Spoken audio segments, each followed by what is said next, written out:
E aí, pessoal, sejam bem-vindos a mais um Topcast, o podcast aqui da Colina Tech para a gente falar sobre marketing, vendas, dados hoje, né?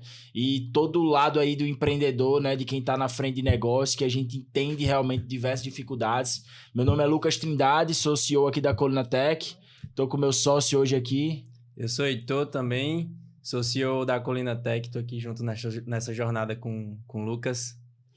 E vamos embora, né? Começar aqui com essa ilustre aqui presença também, né? Um parceiro nosso, cliente também da Colina Tech, Daniel Luiz, CEO aqui, né? Da Bianalytic, empresa referência em dados, né? Então, seja muito bem-vindo, Daniel, né? Espero aí que a gente vai conseguir trocar uma ideia muito bacana aqui sobre toda a tua experiência e até já interrompendo aqui tua apresentação, né? Mas já dando a bola para você, né? A gente sempre começa nosso Topcast com a primeira pergunta, né? Qual a escalada que fez com que você chegasse até aqui, né? Então, conta aí pra gente um pouquinho da tua história, que com certeza aí tem muito insight pra gente tirar. Boa. Pô, pessoal, obrigado pelo convite, é uma honra estar aqui no topo com vocês. Bom, e, cara, eu acho que é uma reflexão que eu costumo fazer muito sobre a minha trajetória, que como as coisas elas acabaram se encaixando, mesmo que de forma não tão planejada ao longo do tempo, né? Eu lembro muito que desde pequeno eu sempre quis trabalhar com empresas, assim, era algo que eu sempre queria muito e eu não sabia como, de fato, e aí, mas eu sabia que queria trabalhar com empresas, queria trabalhar numa grande empresa, enfim, eu sempre tive o sonho de ter aquele escritório grande num grande prédio, enfim, desde pequeno. Quem não, né? Quem não? E, enfim, aí no final do ensino médio, a grande reflexão é, pô, e aí, o que eu faço da minha vida? Até meio do ano, no fim do último ano do ensino médio, eu não sabia o que eu ia fazer. E aí pensei, pô, legal, quero trabalhar com empresas. O que eu preciso fazer? A carreira mais óbvia era cursar administração, né? Enfim, é o grande caminho para quem quer trabalhar com empresas. Mas percebendo um pouco, entendendo o mercado, eu começava a entender que naquela época, pesquisando um pouco, lendo um pouco, que a grande preocupação das empresas na hora de fazer um processo de recrutamento era muito mais entender as habilidades do candidato do que, de fato, graduação, o curso, enfim. E aí eu percebi, pô, o que eu posso fazer para adquirir habilidades que são valiosas para elas? E aí foi que eu entendi que ter um bom nível de afinidade com números, enfim, com dados, né, naquela época, poderia me ajudar, de fato, a alcançar esse meu objetivo. E foi aí que eu resolvi não cursar administração, mas cursar engenharia de produção.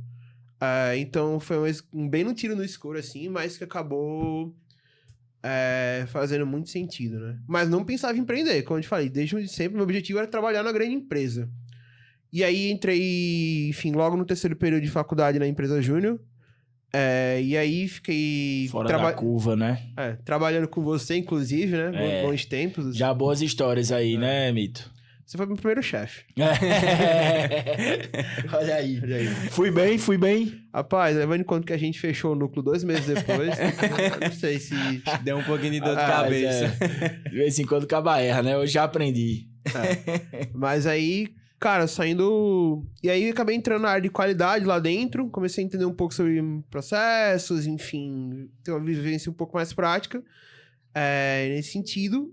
E a grande questão é que eu tive um grande contato com a área de qualidade, né? E a área de qualidade é muito indicador, é mensuração de resultado, acompanhamento. E foi quando eu acabei decidindo me candidatar à diretoria de qualidade, na época que era vice-presidência. E aí, pô, logo na minha proposta de candidatura... Comecei a entender, tá, e aí, o que eu posso fazer de diferente? O que eu posso fazer para trazer um pouco mais de números e indicadores aqui para dentro da empresa? E aí foi quando eu fui estudar sobre Business Intelligence, logo naquela época. Então, eu nem sabia o que era. Tudo ainda era mato, né, na verdade. Tudo ainda era mato. Saiu o quê? 2017, né? 2016. 2015. 15? Não, 2016. E aí eu até lembro muito que eu peguei e coloquei na minha proposta para a diretoria lá que eu queria estruturar as bases de dados da empresa para que a gente pudesse trabalhar com Business Intelligence em 2016. Eu não sabia o que era, mas eu vi o nome bonito na internet e disse, vou fazer isso. O nome em inglês. E aí na galera, né? E o que é isso, enfim. E empresa júnior tem muito disso, né? Assim, você às vezes precisa... Muito se fala muito de inovação, de trazer coisas novas e, enfim... Pô, nem sabia direito o que era, mas sabia que precisava inovar e o mercado tava indo naquela direção e disse, bora.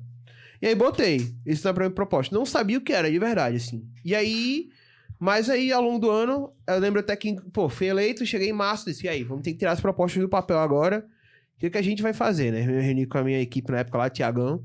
Vamos tirar as propostas do papel. E aí foi quando a gente foi estudar o que era BI, de fato, e entender o que a gente precisava fazer para implementar. A gente percebeu que não tinha dado nenhum de nada lá, então era uma época que o pessoal participou de um evento, chegava lá pedindo certificado, a gente tinha que dar o certificado, porque ninguém sabia se ele tinha participado ou não de fato, então não tinha histórico, não tinha dado de nada. E foi quando a gente começou a estruturar as coisas. Pô, e aí foi quando eu comecei a estudar um pouco mais sobre BI e tal. E aí fiquei sabendo um pouco tempo depois que Marconi, que acabou depois virando meu sócio, estava abrindo um curso de Power BI dentro da universidade. Foi quando eu acabei me inscrevendo no curso, e aí me apaixonei logo de cara por aquilo, enfim. Comecei a estudar, e a me aprofundar um pouco mais no assunto. E aí, logo em seguida, quando eu saí da empresa júnior, eu fui trabalhar numa transportadora, e meu objetivo, que era cliente da empresa júnior, meu objetivo era implementar um setor de qualidade lá dentro. E aí, foi a primeira vez que eu tive um grande contato com a grande base de dados. Então, eu tinha dado de tudo e não sabia o que fazer lá dentro. Comecei a misturar tudo aquilo no Excel, e logo percebi que não era viável. E aí foi quando eu comecei a implementar os processos de Power BI lá, implementar o Power BI lá dentro. E aí foi que eu lembro que meu trabalho era basicamente calcular e mensurar indicadores, e o que eu levava uma semana para fazer, eu comecei a fazer em meia hora durante a semana. Então, ganhei quase meu tempo inteiro automatizando isso, consegui automatizar. Eu consegui automatizar os processos, e aí ganhei muito tempo livre para poder estar executando os planos de ações lá dentro. E aí foi quando eu entendi de novo que eu precisava dar um passo além nesse sentido. E foi quando eu acabei me candidatando para vaga de estágio na Bianalytic. Então eu entrei como estagiário, fiquei uns 6 meses como estagiário, depois virei analista, acabei virando líder da área de BI e hoje, enfim, sou sócio e sou diretor da Bianalytic. Então, se eu parar pra pensar, desde quando eu saí... E uma empresa que trabalha 100% com dados, né? 100% com dados. Mas assim, para pensar, foi um insight que eu tive de trabalhar com números na saída do ensino médio, e hoje eu acabei vindo trabalhar diretamente com dados, assim. Então, pô, não foi nada planejado, mas eu acho que as peças acabaram se encaixando muito, sabe, ao longo do tempo. Decisões, né? Eu tenho até uma história que foi bem no início da pandemia, né? Eu sou de minha formação em engenharia mecânica, e aí, quando a pandemia começou, ainda tinha algumas aulas rolando ali, gato pingado, mas quando parou tudo, eu nunca gostei muito de ficar parado, né? Tanto que quando eu entrei na faculdade, eu tinha a opção de esperar mais um pouquinho para entrar, sei lá, numa segunda chamada em outro curso, mas eu fiz, não quero ficar parado não, quero continuar. Enfim, e aí com essa mentalidade, quando começou a pandemia, eu também não quero ficar parado, foi quando eu comecei a fazer muito curso. E também, por sinal, foi quando eu conheci o Power BI, né? Mesma situação. E aí, pego fazer curso, eu comprei curso da Udemy de 20 conto, começava a fazer e tentava implementar muito na minha rotina. Aí comecei a tentar implementar para eu ter um certo controle financeiro. Não ganhava muito, enfim, mas tentava implementar para eu tentar aprender a ferramenta, né, principalmente, e tentar me controlar com os gastos. Só que aí meio que eu não tinha muita noção das automações, né, de fazer a parada mais integrada, e aí eu acabei deixando de lado, mas sempre me arrisquei muito, porque eu percebi que ele traz depois a gente vai entrar nesse assunto, né, mas já dando um passo à frente, ele traz uma coisa que de certa forma é um toque meu, né, meio que você precisa ter a organização dos seus dados, nas suas informações, para poder passar ali para um dash para alguma outra coisa. E isso era um toque meu que quando eu vi, assim, de bate-pronto, foi uma coisa que me chamou muita atenção. Mas, quando você falou, eu lembrei muito dessa minha história ali no início da pandemia. Enfim, né, eu acho muito bacana essa tua história, né, Daniel, em relação a todo o trabalho de dados e essa experiência para empreender, né, eu acho que, na verdade, você falou aí o caminho, né, ninguém imaginava. Eu acho que eu e Heitor, né, também da mesma forma, né, mas é engraçado quando a pessoa olha um pouco a história, já vê que tinha algumas nuances ali, né, algumas, vamos dizer assim, algumas pistas que levavam você a esse caminho, né, então ótimo que chegou aí. E aí eu queria justamente entender, né, a gente vai falar muito hoje aqui sobre data-driven, né, essa importância de dados, não só no mundo do marketing, né, mas para qualquer tipo de empresa que queira gerir e trabalhar bem, realmente com foco em resultado, né, então data-driven é justamente um modelo de gestão orientado a dados, então aquela famosa frase, né, contra dados não há argumentos, né, então eu acho que esse é o modelo de negócio que vem crescendo e a Bianalytic vem crescendo, eu acho, da mesma forma que o BI foi se tornando mais conhecido, né? Eu acho que o grande ponto aí da Bianalytics talvez ter crescido muito rápido, ao meu ver, né? Olhando aqui, acompanhando sempre vocês, foi essa questão de que vocês iniciaram quando também essa onda das empresas em analisar mais os dados, né? Ter isso de forma mais automatizada, diversas ferramentas, integrar tudo isso em um lugar só, né?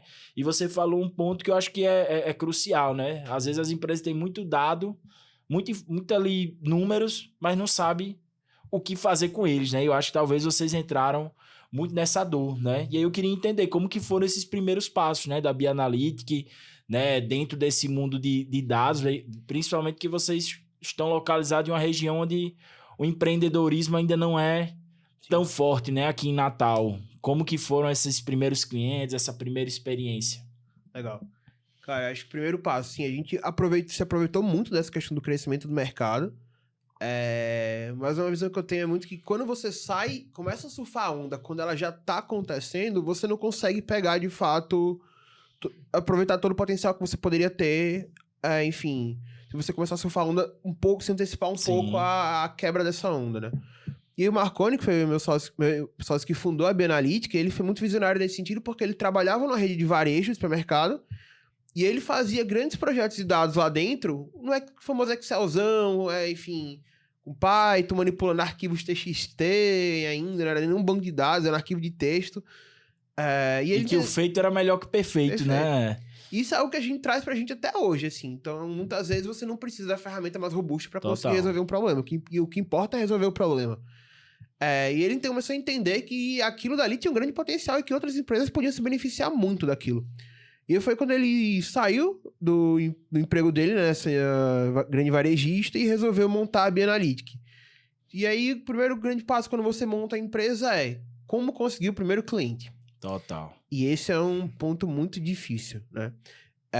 Enfim, que é porque quando você tem um case, quando você tem carteira, você tem autoridade, é muito mais fácil de jogar esse jogo. E aí, o primeiro grande cliente da gente foi uma rede de pizzaria local aqui. Então, tinha um grande empreendedor por trás dela, que ele é muito visionário sempre, e ele foi o primeiro cliente a apostar na gente.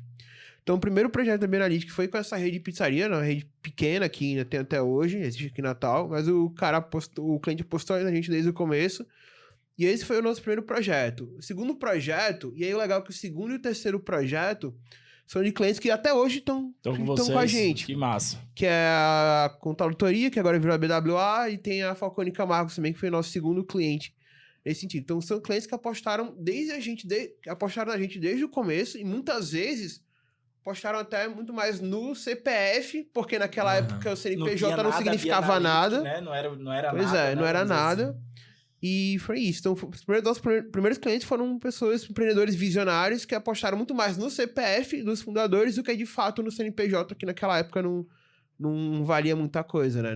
Total. Não significava nada. E nisso daí, Daniel, que você, né, falou dessas primeiras empresas, era isso. Qual foi essas primeiras impressões de dados, por exemplo, né? Falando de uma rede local de pizza. Legal. O que é que eles tinham de dados? O que é que vocês conseguiram implementar? Porque eu acho que um dos pontos que a gente quer colocar aqui de quebrar esse tabu é que a visão data-driven não é só para grandes empresas, né? Não é só eu acho que uma das coisas, nem né? só para ramo de tecnologia, para quem lida, né, só com um size ou coisa do tipo, dados ele tá em qualquer tipo de negócio, né?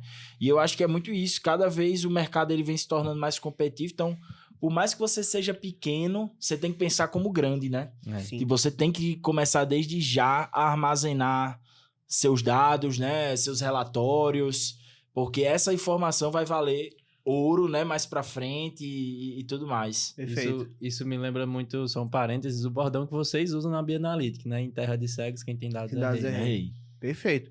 E esse foi a grande visão, assim, e um ponto sobre isso é que o grande problema das empresas é que elas só se lembram de armazenar o dado quando elas precisam dele, e aí já é tarde. Não adianta você começar, preciso fazer uma análise agora, preciso do meu dado histórico de vendas. Se você não se propõe a armazenar isso há 6 meses atrás, desculpa, você não vai conseguir fazer nada. Porque o dado de hoje, ele não vale nada. O que vale é o seu dado histórico, o que você tem de pistas do que você deixou, que você coletou do que aconteceu no passado.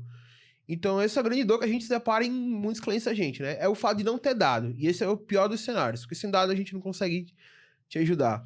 Mas sobre essa questão da pizzaria, cara, a gente começou o primeiro projeto com insights muito simples. A gente começou a perceber o tempo de mesa que o cliente levava, o tempo que o cliente ficava na mesa do restaurante e como que esse tempo ele variava em determinados horários, em determinados dias da semana. E a gente começou a entender o que a gente pode fazer para aumentar o tempo para esse cliente ficar na mesa. Então, assim, em média, uma mesa com 3 pessoas ficava 45 minutos e gastava tanto. Se a gente conseguisse fazer com que essa pessoa ficasse mais 10 minutos lá dentro, ela poderia gastar mais 20% da conta dela, porque ela iria pedir uma sobremesa, uma pizza doce. A gente começou a entender também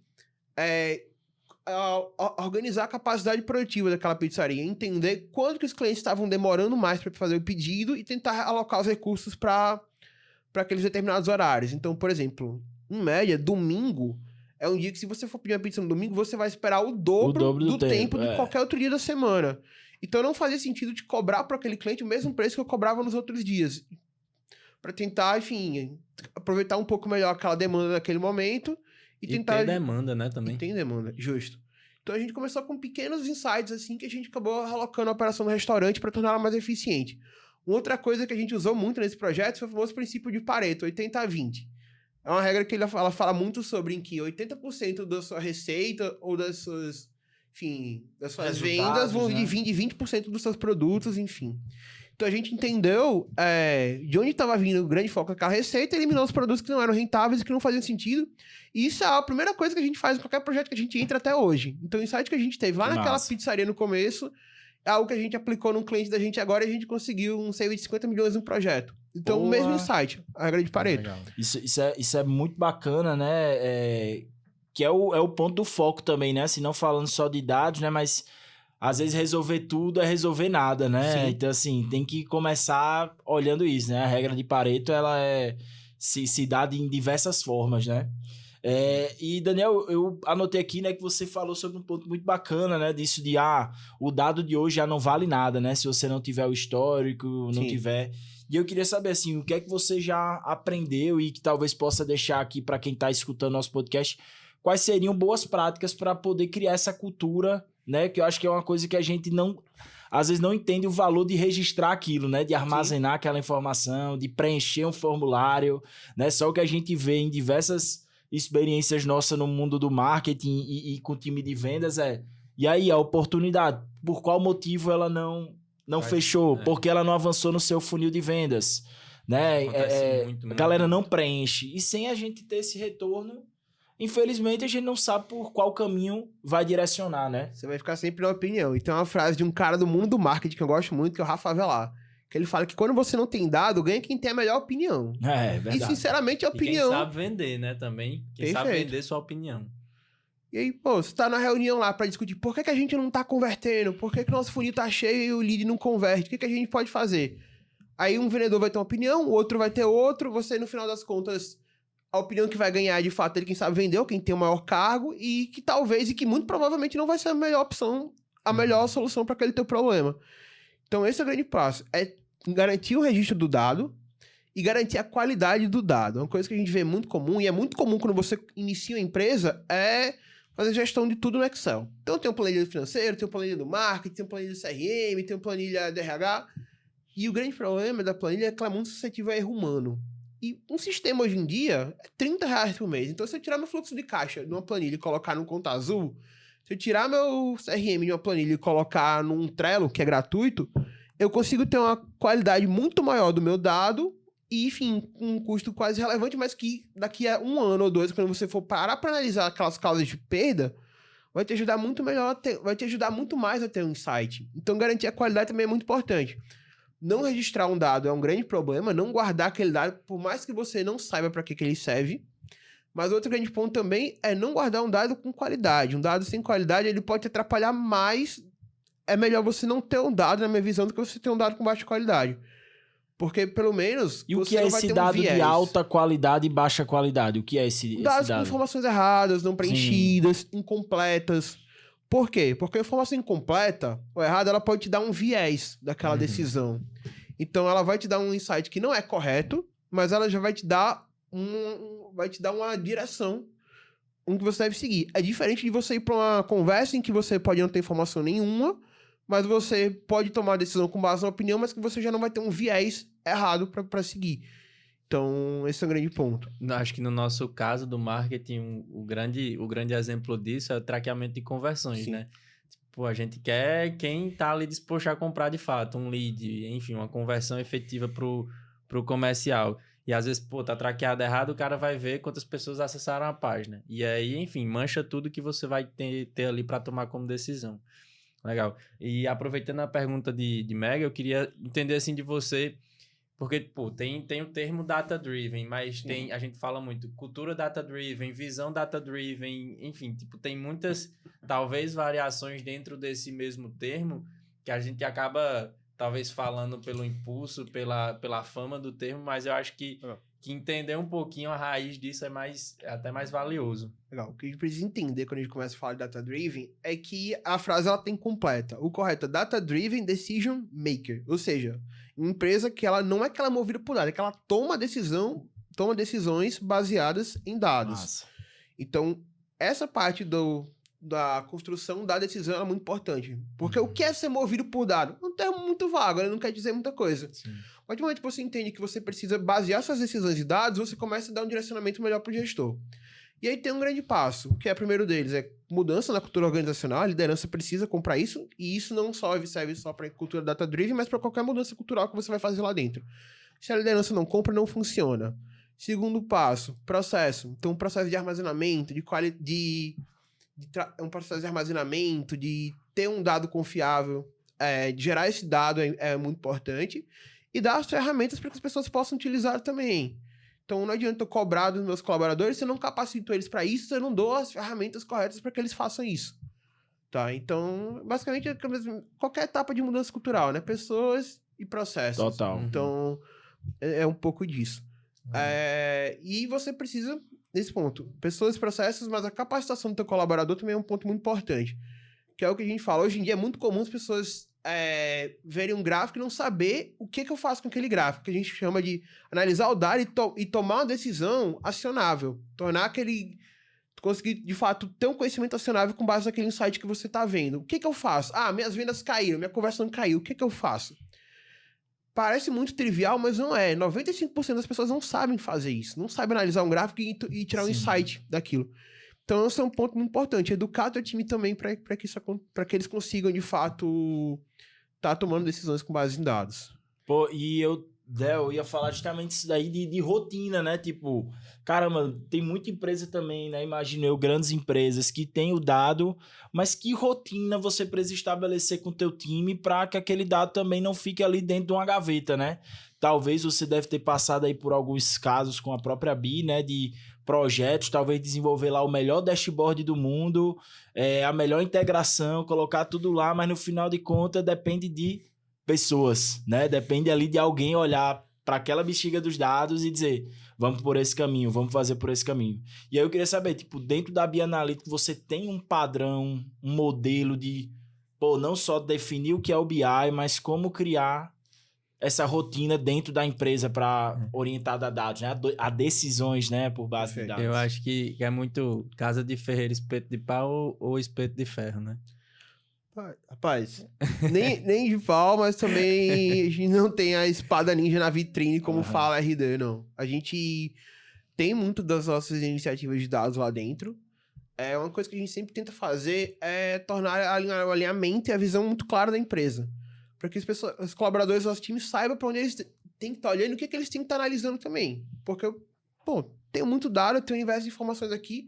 O que eu vou analisar? É muito fácil a gente se perder também nesse grande nível de informação. Então, a gente sempre está fazendo alinhamentos, pelo menos mensais, enfim, alinhamentos constantes com o nosso time da nossa visão, de onde a gente quer chegar, quais são os nossos objetivos, para que eles entendam o que é que eles precisam estar olhando. E a partir daí, a gente pede para que eles tragam esses números atualizados em todas as reuniões. Então, tem uma reunião de projeto, a primeira coisa que a gente faz, bater os OKRs, que seja um alinhamento estratégico da empresa, depois eu começo a analisar os indicadores táticos lá. O que está acontecendo com a minha operação? O que está me tornando mais próximo ou mais distante do meu objetivo? Então, ter as rotinas e cobrar que os colaboradores tragam esses números atualizados para a reunião, para que isso comece a fazer parte do processo deles. Porque não adianta eu chegar na reunião e falar, agora vamos levantar tal número para a gente poder analisar tal cenário. Já se foi 40 minutos da reunião, daqui que você consiga levantar esse número. Então, criar uma rotina de fato. Enfim, uma coisa que eu lembro muito, até da minha época de empresa júnior, é que a gente lá não tinha BI na época, não. A gente começou a implementar lá pro final do ano. Sim. Mas a gente tinha uma planilha onde a gente precisava para bater a meta, o vendedor tinha que ter registrado aquela venda na planilha. E ninguém alimentava a planilha. A partir do momento que a gente só foi considerar o resultado dele quando ele alimentava o dado, ou seja, quando ele alimentava o CRM, que você pode fazer isso no teu time hoje, aí que ele começou a entender, a gente teve uma taxa de resposta de atualização de 100%. Então, tem que pegar pela dor, né? Às vezes... A noção do contrato não é a noção do sucesso de uma venda não é o cliente dar o sim, né? Não é ter o contrato assinado e ter o card alimentado no CRM.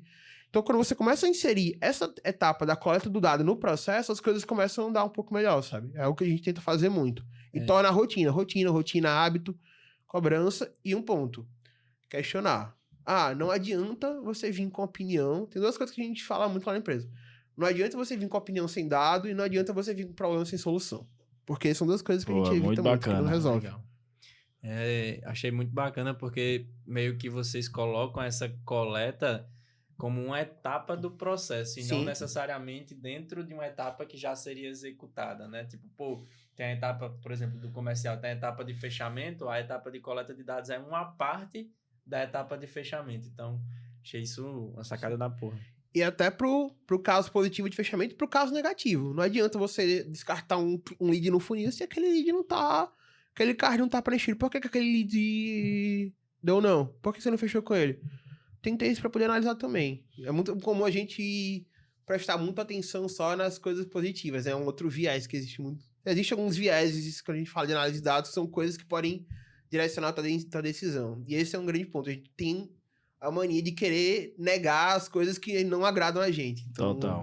analisar um pouco esse outro lado também. E Daniel, cara, tu falou aí, né, de um ponto também, a gente tava discutindo, né, pessoas, processos, você falou, né, de tecnologia, né, eu acho também, hoje talvez seja esse terceiro pilar, né, pessoas, processos e tecnologia, né, e quais hoje são as tecnologias que você, né, utiliza com mais afinco, né, o que é que vocês veem como aí uma tendência também de mercado, talvez até estava conversando outro dia com o próprio Cláudio, né, e a própria entrada de inteligência artificial também nesse processo, né, de analisar dados, né, então o que é que vocês visualizam aí de novas tecnologias fora a própria criação do gráfico, né, e tudo mais, mas o que é que pode ser uma nova fase aí dentro da visão data-driven? Boa. Quando a gente começou lá no começo, a gente tinha muita dificuldade de convencer as pessoas da importância de usar dados.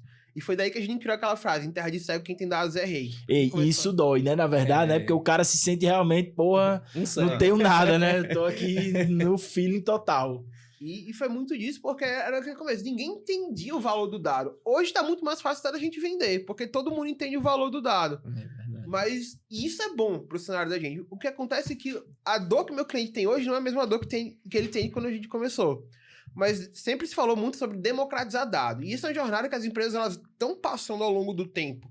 Então, assim, antigamente era o Excel. Até para você que estava acabando de sair da faculdade. O que você precisava sair de ferramenta para aprender? Um Excel avançado. Não tinha para onde. Hoje em dia... Engenheiro de produção que não soubesse mexer em Excel não fazia nada, né? Hoje em dia você precisa saber já de um Power BI, de um Python, programar uma coisa. Então, a necessidade das empresas e do mercado ela foi mudando. O que a gente percebeu? A partir do momento que o BI ele veio muito para automatizar os relatórios, substituir aqueles grandes esforços que as empresas tinham de gerar relatórios de forma muito manual. Então, tem que exportar meu dado, joga no Excel, cria uma tabela dinâmica. Bota para atualizar, demora uns 25 minutos para atualizar uma planilha. E aí pulou na hora de copiar o dado, esqueci de uma linha, uma vírgula veio errada, e aí isso acabou gerando problema. E aí o BI ele veio para substituir isso. Só que o BI ele é o que a gente chama de um retrovisor. Ele mostra para você o que aconteceu no passado. E hoje em dia isso está muito democrático, né? Então hoje em dia todo mundo sabe mexer no Power BI, todo mundo sabe visualizar um dado, enfim, sabe construir um gráfico. Então a gente entendeu que o mercado e a necessidade das empresas ela foi mudando. E aí a grande dor que a gente enxerga hoje é que as empresas têm um grande problema na arquitetura de dados, porque hoje em dia o dado está tão democrático lá dentro, isso é ótimo, mas acontece que esse dado ele não está mais disponível. A grande dor hoje das empresas é a disponibilidade do dado, é fazer com que esse dado ele chegue para os analistas de negócio para que eles consigam analisar.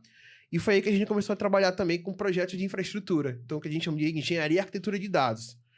Aí, enfim, beleza. Estamos resolvendo um outro tipo de dor do nosso cliente. A gente começou a entender que alguns clientes da gente que entraram com a gente lá na parte do BI ainda, quando eles estavam iniciando aquela etapa de automação dos relatórios ainda, já estavam com a necessidade de tomar decisões com base em algoritmos preditivos. Então, não só mais olhar para o passado, que era o BI, mas começar a entender o futuro. A tendência, né? Isso. Legal. Usar o dado para prever o futuro. E aí foi quando a gente acabou implementando no nosso leque de serviços da nossa consultoria, a consultoria Machine Learning e Inteligência Artificial também. Então, é muito para entender que a gente conseguiu pegar um cliente que estava lá no início da jornada, a gente conseguiu ir transformando ele aos poucos e a gente vai se adequando também para conseguir continuando atender as necessidades dos nossos clientes para que eles continuem evoluindo também. Então, foi um pouco isso. Foi uma mudança bem natural. E hoje, o que a gente já imagina para os próximos anos é que cada vez menos a gente vai pegar clientes que estão entrando no nosso funil com o BI e mais passando por essa outra etapa de engenharia, de machine learning também e, enfim, e o que vier mais para frente de tendência, né, ainda. Porque a gente já observa muito o mercado nesse sentido. Pô, bacana. E tu falou aí, Daniel, até para explicar aí, talvez eu não entenda, mas o que é essa arquitetura de dados? Tanto assim, é a formatação que você falou desse ponto de, poxa, trazer o dado para um analista ali conseguir analisar ele, né? Quais são essas dores que fazem com que algumas empresas não consigam disponibilizar aí, seja questão talvez de permissão para isso, ou enfim, queria só entender. É a principal etapa do processo onde a maioria das empresas negligencia. É o que a gente sempre está falando aqui. Porque desde o início do nosso papo a gente está falando sobre disponibilidade, sobre coleta desse dado, enfim, e basicamente é isso que a gente chama de engenharia, que são 3 letrinhas poderosas, que é o ETL, a extração, o tratamento e o load, que é a carga desses dados. Então é como criar uma arquitetura para que esses dados, essa extração, esse tratamento, essa carga seja feita da melhor forma possível. Eu preciso extrair os dados de todos os sistemas, onde eu vou armazenar, como que eu vou disponibilizar esses dados para que meus usuários de negócio consigam estar analisando e acompanhando os resultados em tempo real, em quase real, enfim, de acordo com a necessidade da área de negócio. Então esse é o grande problema. Só que hoje em dia essa arquitetura está tão complexa, porque antigamente o que era comum, assim, acho que você já chegou a trabalhar na Ambev, por exemplo? Sim. Né, um tempo atrás, você viu que lá era um grande RP que integrava todas as áreas, né? Tudo. Então, vendas, marketing, RH, tava tudo num grande sistema. E o que acontece hoje em dia? Tem um sistema do financeiro, tem um sistema do marketing, tem um sistema do RH, tem um sistema de, enfim, de estoque. Enfim. Então, tá tudo descentralizado. Isso é bom, tem um sistema de especialistas, cada um cuidando da sua dor da melhor forma possível. Só que esse cenário ele é muito mais complexo para você gerenciar os dados. É diferente de ter tudo num canto só e ter tudo espalhado. E quando o usuário ele quer analisar, ele quer entender o custo dele de produção com o custo dele de capital humano, enfim, para poder gerar o custo dele final da empresa, o custo de logística, ele precisa de todos esses dados juntos. Então, o grande trabalho da engenharia de dados é extrair esses dados de todas essas áreas, tratar eles, armazenar e tornar eles disponíveis da melhor forma possível. Ah, entendi. E bem feito também. Não adianta você pegar e plugar o BI no banco do teu sistema, que vai derrubar o sistema, enfim. Fazer isso de forma estruturada para tornar esse dado disponível. Porque eu tendo o dado disponível, os usuários hoje conseguem tratar, visualizar, enfim. Legal, legal.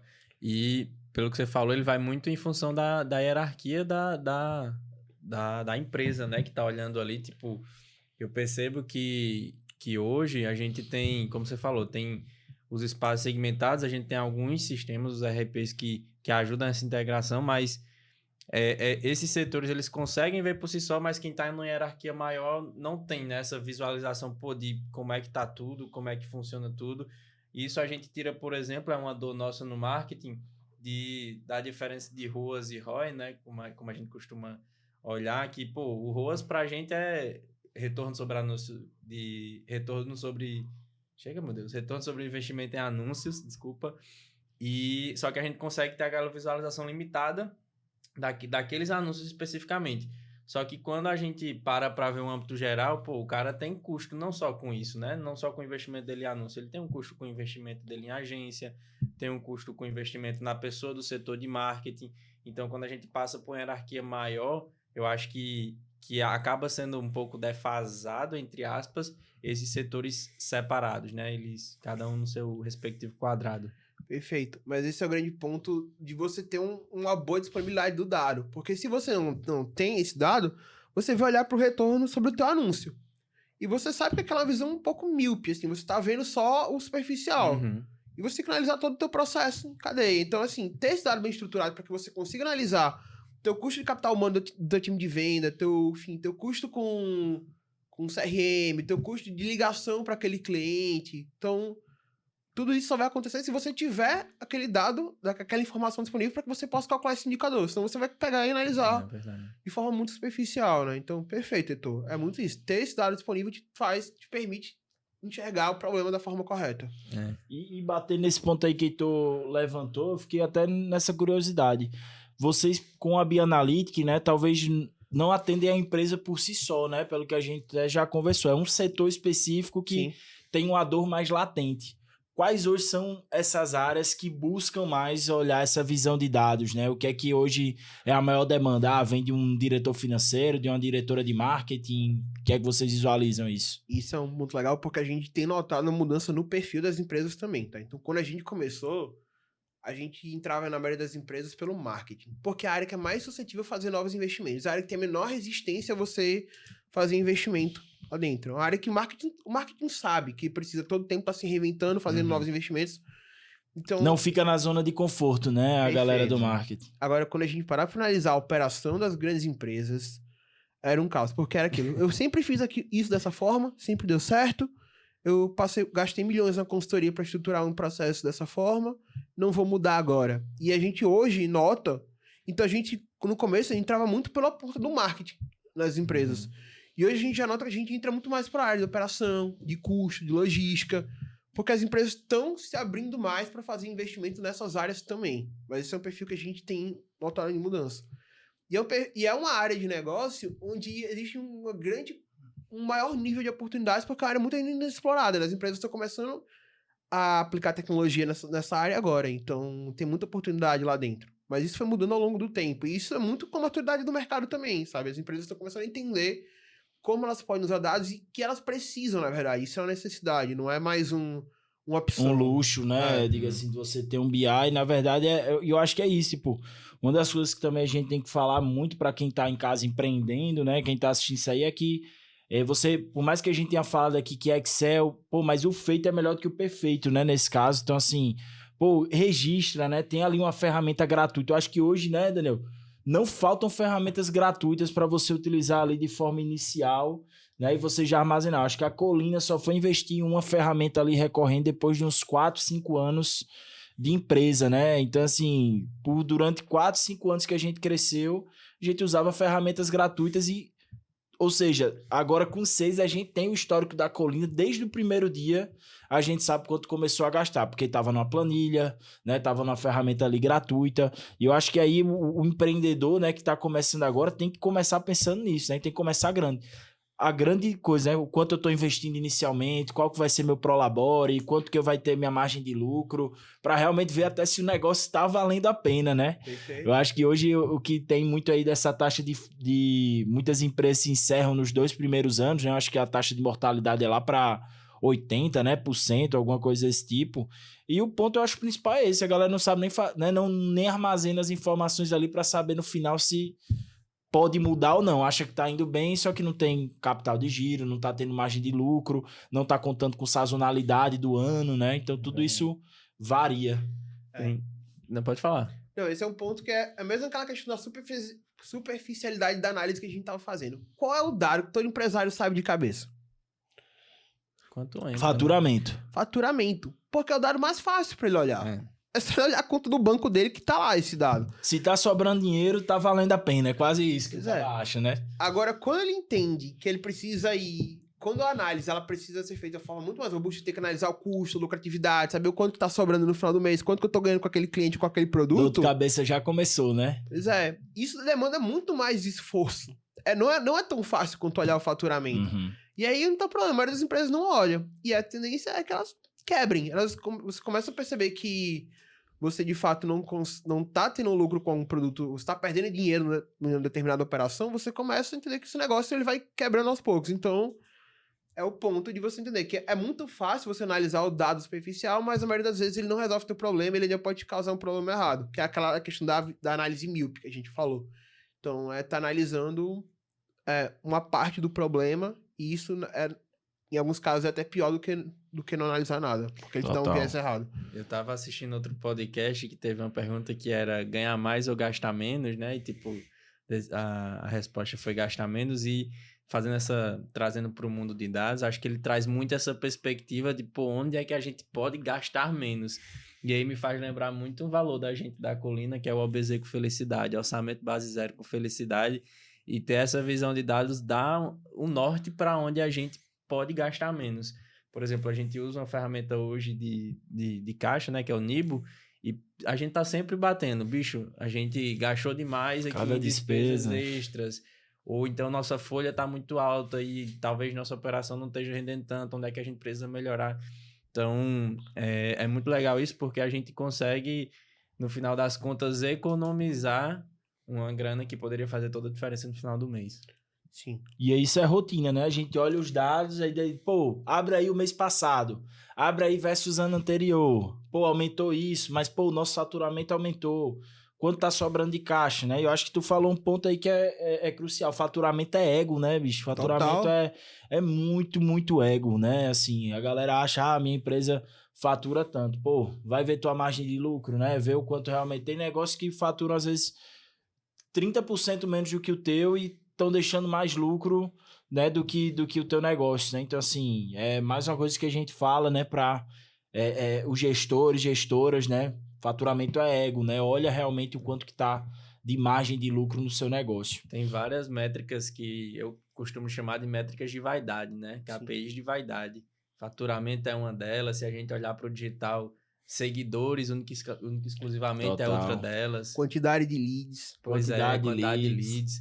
Tem várias métricazinhas de vaidade ali que a gente acaba se iludindo e não olhando a qualidade do lead, ou enfim, qualquer outra coisa. E, Daniel, ia falar, né, você comentou aí sobre essa questão do marketing, né, tá inovando e ser a área que talvez puxa mais essa parte de dados, né? E eu queria justamente entender, né, o que é que vocês hoje lá, até dentro da própria Bianalytics, né, a gente tem esse trabalho em conjunto dentro da parte de performance, mas quais indicadores para vocês são cruciais, né? Eu acho que, levando aqui em consideração, o que é que você hoje tem de rotina dentro do marketing, o que é que você visualiza de dados na hora de tomar uma decisão, se investe mais, se investe menos, se o time de vendas está correspondente, se o time de marketing não, né, precisa melhorar alguma coisa, qual que hoje é a tua rotina aí dentro do marketing? Legal. A grande dificuldade da gente, onde a gente tenta mais acertar, é fugir dessas métricas de vaidade que o Heitor falou. Então, por exemplo, no meu dashboard que eu analiso o marketing lá, eu tem um gráfico que mostra acessos no site, leads, e logo embaixo tem 2 funis, do mês passado e desse mês. O que eu preciso fazer? Aumentar aos poucos minha taxa de conversão de cada uma das etapas do funil.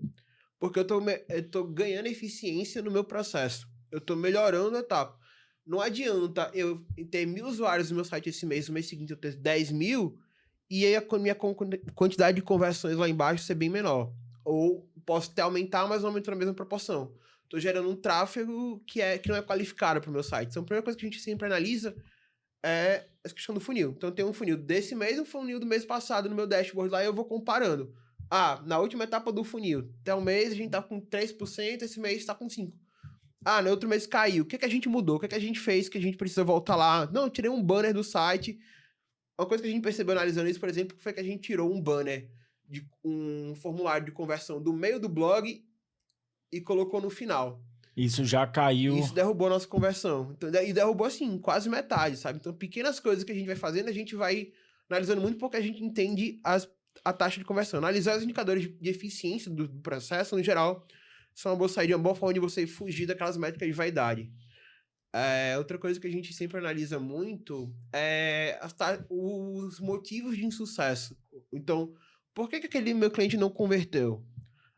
O que aconteceu ao longo do processo para ele que ele não converteu? O que é diferente daquele cara que converteu? Uhum. Então, muitas vezes, são questões como o tempo que o cara ficou no funil, o segmento dele, ou, enfim, quem era o decisor ali, né? Se ele era ou não. Se o decisor ou não foi para a reunião. Exato. Então, assim, a gente tenta entender o que aconteceu sempre para poder estar gerando insights nesse sentido. A gente olha muitas vezes muito mais para onde a gente está errando do que pra gente estar acertando. Acho que essa é a grande vantagem. Analisar muito essas taxas. Então, eu olho muito quantos usuários entraram no meu site para gerar um lead. Perfeito. Qual o custo desse meu lead. Então, são muito mais questões de taxas do que, de fato, números brutos, assim, números absolutos. E tu falou aí, né? Eu acho que o que a gente ajudou muito desse cenário, né, Daniel, foi essa questão de teste, né? Tu falando, né? Eu acho que né? Me corrija aí se eu estiver errado, né? Mas o grande ponto, né, que vocês tinham hoje no canal era testar novas palavras-chave, né, dentro dos anúncios, pensar em novas campanhas, testar novas formas e, por incrível que pareça, né, em pouco tempo dentro lá do nosso projeto, o único ponto de testar orientado a dados fez com que isso aumentasse, né, pra caramba ali o volume de leads qualificados e tudo mais, unicamente por ter tempo para testar, mas o quê? Olhando os dados, né? Então, assim, não adianta também testar, acho que esse exemplo aí que você falou de um formulário, por exemplo, é muito prático, da gente, às vezes, negativar uma palavra-chave numa campanha, então, dados é isso, ele vai estar lá sempre para você, mas se você não estiver testando, não tem como aquele dado melhorar da noite pro dia, né? Perfeito. E assim, vocês ajudaram muita gente nessa questão de teste, mas saber também no que testar. Que era uma questão que muitas vezes a gente errava antes. A gente testava, vamos mudar, mas a gente não sabia exatamente aonde fazer aquele teste. E muitas vezes, na maioria dos testes que a gente fazia antigamente, a gente se atrapalhava mais do que ajudava, né? E esse direcionamento de vocês tem sido fundamental pra gente ter esse acerto no teste, né? Então, a gente hoje acerta muito mais nos testes. Não que errar seja um problema, Sim. O importante é você testar, mas hoje, como saber o que fazer, como testar, tem ajudado muito mais a gente nesse sentido. E o tanto que o nosso custo de lead hoje baixou muito depois que vocês entraram lá na BI para poder ajudar a gente nesse sentido. Eu ia comentar exatamente sobre isso. Tipo, pô, quantidade de leads é muito massa, MQLs também. Mas quando a gente para olhar o que sai do bolso, né? O custo por lead, sim, acho que acaba sendo bem mais valioso. Total. E, enfim, teste é teste. Tem que ter, bicho. Tem que ter em todo canto, senão é aquela máxima, né? A gente vai estar sempre no mesmo círculo ali, rodando, fazendo a mesma coisa, sem tentar mudar, enfim. E você mencionou sobre os motivos de perda, e a gente tava... E, tipo assim, esse uma informação que é ouro pra gente enquanto agência de marketing, né? Tipo, a gente precisa o quê? Qualificar o cara que chega ali no início do teu comercial, saber se ele fez sentido, se ele não fez sentido, por que ele não fez sentido, onde é que a gente precisa mudar. E a gente só sabe disso, né? Infelizmente, a gente tem uma certa limitação enquanto agência de penetração no comercial das empresas, mas essa informação é ouro para a gente tentar segmentar do nosso lado quem a gente quer abordar, qual é o perfil dessa pessoa que fez mais sentido entre as que deram certo, né? Isso é ouro para a gente, muito ouro mesmo. E um ponto que você falou, Heitor, sobre essa questão de dificuldade de penetração no time. Cara, se você quer ter resultado com o teu projeto, se você quer de fato fazer com que aquilo aconteça, não tem para que você tá negando acesso à informação para um fornecedor, para um parceiro que você confia. Eu falo porque a gente nos nossos projetos tem muito essa dificuldade. É um fator que, se você parar para analisar algumas pesquisas da Gartner, é um dos principais fatores que fazem com que os projetos de dados fracassem. Mas é um fator que tenho certeza que o projeto de marketing e qualquer outra área também acabam sendo prejudicados pela questão do acesso ao dado.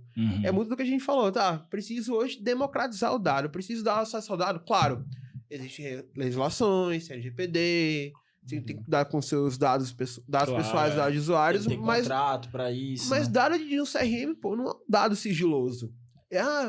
Tem empresa que tem vergonha de falar, não, porque aí a agência que eu contratei vai saber o quanto eu faturei, não sei. Cara, ele é teu parceiro, ele tá lá pra te ajudar, ele tem que dar essa informação pra ele. Eu não tenho problema nenhum lá na empresa de falar, todo mundo sabe, tipo, quanto a gente fatura naquele mês, quanto cada cliente paga. E o time, isso ajuda muito mais o time até a tomar as decisões deles. Pô, e comprar a ideia. Sim. Acho que quando a gente sempre bate na tecla lá na colina, que a gente tem as reuniões de acampamento e a gente fala pra todo mundo, pô, vendemos tanto, os projetos foram tanto, e isso faz com que todo mundo compre a ideia. Teve upsell, né? Pô, o cliente aumentou o nosso contrato, todo mundo comemora também, exato, né? E esse negócio aí, eu acho que você falou, né? Quando a galera sabe, já teve várias vezes de cobrar pra gente. Pô, Mega, dá uma olhada naquele cliente e tal, porque a gente tá fazendo um monte de coisa a mais ali já, e até agora o cliente, como é que diz, não tá se pagando, vamos dar uma olhada ali. Pô, tal cliente... A gente precisa melhorar mais porque ele já tá tendo um nível de entrega maior, tá pagando valor mais caro, a gente vacilou aqui, vamos dar uma... Então a galera, ela mesma já toma as decisões em cima ali, por exemplo, de valores de contrato, de quanto ali tem, quando eles sabem lá a quantidade de jobs, né, atividades que cada cliente tá solicitando. Então tudo isso faz com que a galera por si só saiba gerenciar o negócio, gerenciar a pauta dela, né, também. Sim, e dá autonomia pro pessoal tomar decisão, né? Sim. Não precisa ficar voltando sempre para os gestores ou para a liderança da empresa, né? Você ganha eficiência no teu processo também. E Daniel, cara, enfim, né? Vamos já começar aí essa finalização, né? Um pouco. A gente sempre tem uma uma dinâmicazinha aqui que é fazer algumas perguntas em relação... Tomar uma água, cara. Mas é bem tranquilo, né? Só realmente pegar algumas visões suas aí de negócio, de empreendedorismo e tudo mais. Então, vou dar uma olhada aqui, fazer essa primeira pergunta e depois já emenda a outra. Mas, ó, a primeira aqui, né, fala justamente sobre... Em um mercado cada vez mais competitivo, como a empresa utiliza dados para se diferenciar e se destacar na concorrência. Legal. Né? Então, assim, hoje em dia, eu acho que, por mais que você tenha dito que hoje é um luxo, né? Mas o que é que as empresas conseguem fazer diferente do que a concorrência que não tem dados ali estruturados, né? Trabalhados e tudo mais. Legal. O primeiro ponto é fazer análises com agilidade. Esse é o grande ponto. Você não precisa... E fazer as análises certas. Então, pô, tem um alinhamento. Meu time tá bem alinhado, meu time vai saber para onde ele tem que olhar, é para lá que ele tem que analisar, é aquele problema que ele tem que resolver. Você poupa 90% do teu esforço e tá fazendo análise ou misturando indicadores desnecessários. Né?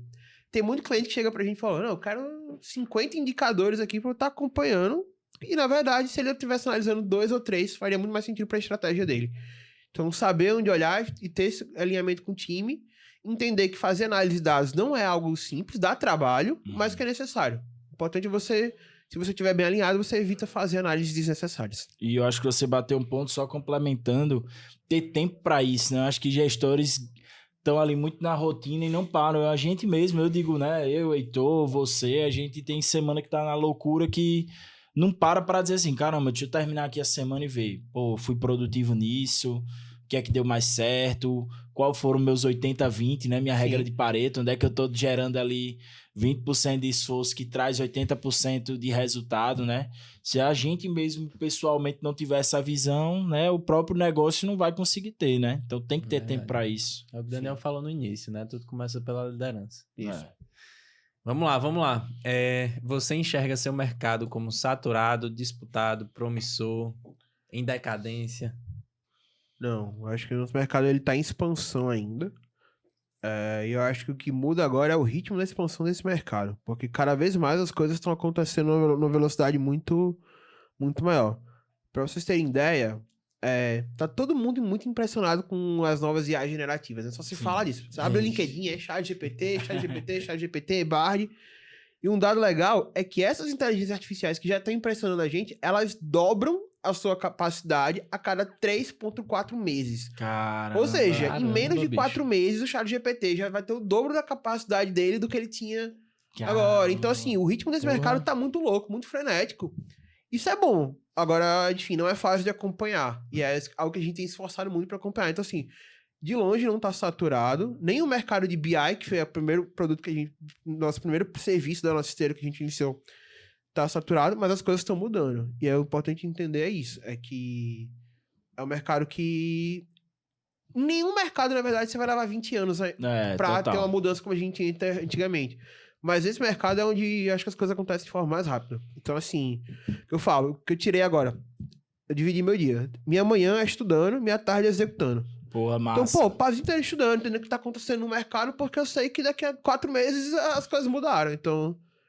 Eu já vi muito assim, empresa, né? Quando a gente lê, tipo, eu tenho um setor da minha empresa, essas grandes, para quebrar meu próprio negócio, né? Tipo assim, tem gente pensando como teu negócio pode ser fracassado, né? Então, tipo assim, a gente já viu diversos cases, né? Não precisa nem falar, de Netflix, quebrou, enfim, diversos outros tipos de empresas. Mas é isso, ter tempo para justamente dizer. Eu acho que a gente lá na Colina bate muito nisso, né? Tipo, entrou essa questão do próprio IA, né? Vai acabar a agência. Não, vamos entender como é que a gente tem que usar esse IA a nosso favor e vamos ir atrás de outras formações, outros tipos de serviço, outros tipos de tecnologia que complementem o nosso trabalho, né? Então, assim, cara, o futuro sempre vai acontecer, o teu negócio, o nosso negócio todo dia tá em risco, né? Então, ou você começa sempre tá buscando se adaptar e vai junto da onda, né? Ou pensa em outro negócio, então realmente não tem outro caminho senão, né, acabar o teu negócio. Isso é tão verdade, assim, por exemplo, 60% do nosso faturamento lá na BI vem de um determinado serviço que a gente presta. E a gente tá se preparando hoje, investindo para quebrar esse serviço. A gente já sabe que daqui a 2 anos esse serviço não vai existir. Não vou dar spoiler agora, enfim, quando tiver tudo certinho a gente solta.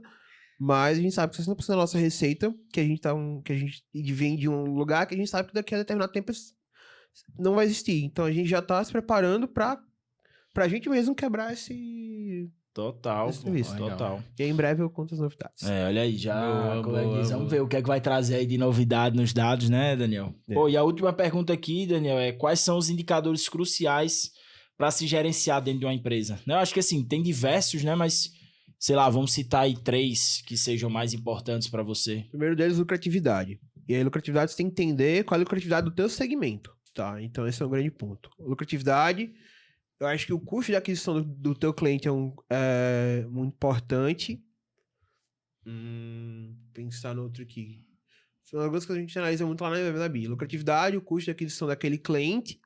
A gente não sai, a gente é uma empresa de serviço, mas a gente analisa muito o nosso LTV, que a gente adaptou o nosso cálculo para ele, muito por entender que hoje eu vendo muito mais para os meus clientes internos do que para novos clientes. Então, pelo menos, dado que ela BI, em média, o meu time de projetos vende o dobro do meu comercial todos os meses. Então, a gente analisa muito o tempo que o cliente fica dentro, e significa que eu estou levando o meu cliente ao longo da jornada dele, eu consigo fazer com que ele avance. Tá tendo sucesso, né, eu digo. Então, assim, a gente não sai, são métricas, CAC e LTV são métricas de size, é importante entender isso, mas a gente adaptou pra nossa realidade e faz muito sentido pra gente. Perfeito. Porque entender que a gente não quer um relacionamento de curto prazo com o nosso cliente, a gente quer um relacionamento de longo prazo, mas eu tenho que também entender que aquele meu cliente é saudável.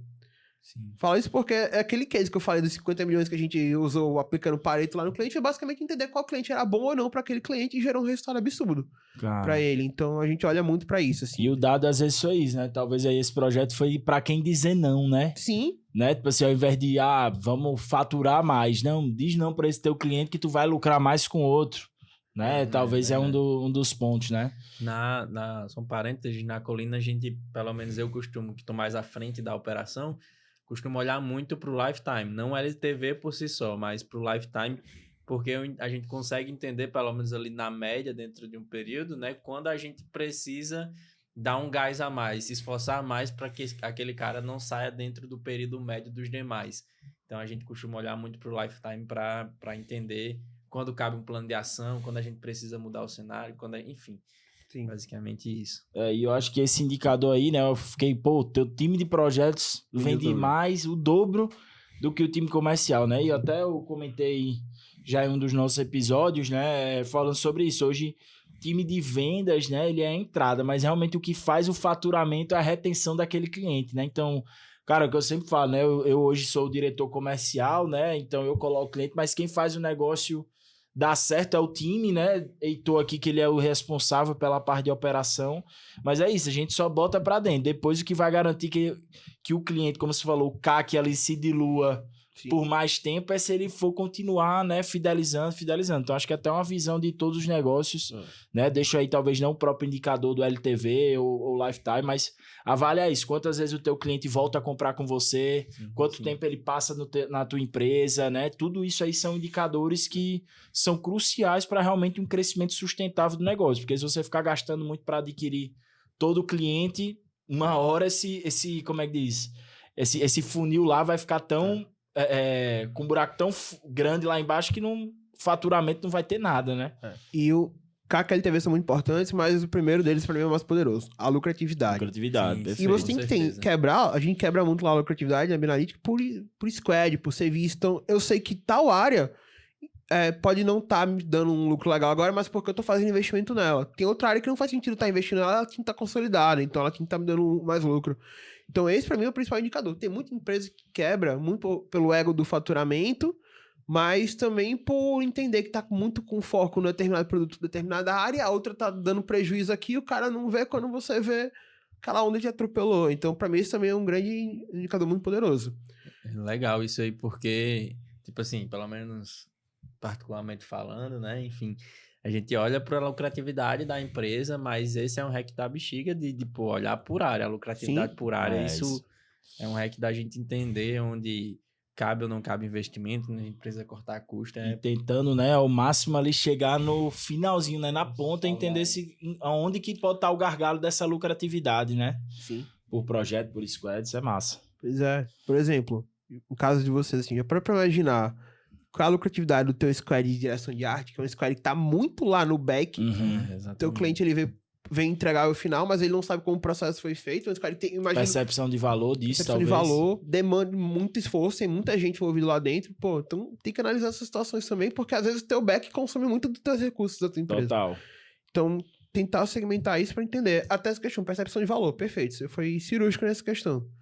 Entender qual é o impacto daquele custo na percepção de valor do teu cliente. Total. Pô, mais massa, eu acho que foi um papo aqui incrível, né, Daniel? Só agradecer aqui mais uma vez, né, pelo convite, ter aceitado aí, ter participado desse episódio do Topcast. Acho que aqui a gente tirou muita lição, né, muito aprendizado, voltado a isso, indicadores, visão data-driven, né, olhar realmente ferramentas. E eu acho que o grande ponto que a gente queria desmistificar, e acho que conseguimos aí, é isso. Não depende do porte da empresa para olhar dados, né? Qualquer empresa, de um colaborador, né? O eu empresa, né? Até empresas gigantes tem que estar olhando dados, né? E quanto antes conseguir tá armazenando isso e olhando, não tenho dúvidas que o sucesso é garantido, né? Então, obrigado, Daniel, pela tua participação, bicho. Enfim, em breve aí mais um outro episódio do Topcast. Boa, isso aí. Valeu, galera. Foi massa estar com vocês. Foi massa, Daniel. Obrigado pela presença. A gente se bate aí nas rotinas entre Bia e Colina. Não, pô, muito obrigado pelo convite. É um prazer enorme estar aqui no Topocast com vocês. Enfim, a gente tem muito orgulho dessa relação de parceria que a gente tem com a Colina. A gente é um cliente da Colina, mas um cliente muito satisfeito mesmo. Assim, a gente posso falar que a gente tem tido bons resultados com o nosso projeto. E, enfim, é sempre um prazer estar aqui colaborando com vocês. A gente fala que a Bia e a Colina nasceram juntos, são empresas irmãs, então... enfim, a gente tá mais que à disposição. E muito obrigado pelo convite de verdade. É ótimo bater esse papo com vocês. Estamos sempre à disposição também. Show, vamos ao topo. Simbora.